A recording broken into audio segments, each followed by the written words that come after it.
Last week we talked about home values and equity and how that may impact your loan to value. In some situations, it's possible to actually owe more on your home than it's worth. We don't see this often in normal circumstances, but there are times when this happens and it's never easy to deal with. Today we're going to talk about what negative equity is and things that may cause it and how it can impact your financial bottom line. This is the Terms, Tips, and Tricks for Real Estate, episode 118 on negative equity. A quick review from last week on equity. Equity is the value of the home minus the amount you owe. It's most common under normal circumstances for that amount to be a positive number, and that's considered positive equity. When you owe more on the home than it's worth, it's considered negative equity. You may know this from car loans. When you finance a vehicle and drive it for a few years and trade it in, the dealer or bank will let you roll your previous outstanding balance into the new loan. This means you owe more on the new car than it's worth.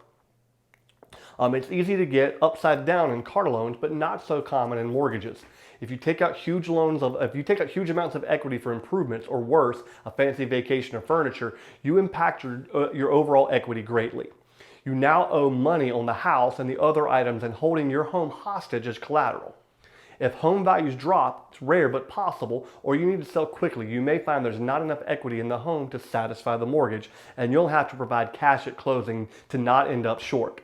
This could result in the need for a short sale, which we'll cover in a later episode. You could also end up in trouble if your equity isn't very high when you want to sell and fail to calculate the additional commission, fees, taxes, and attorney fees associated with selling a home.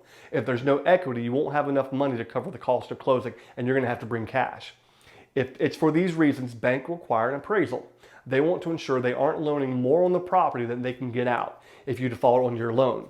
The Dodd-Frank Act prevents lenders from predatory lending on a home knowing it places a buyer at unnecessary risk.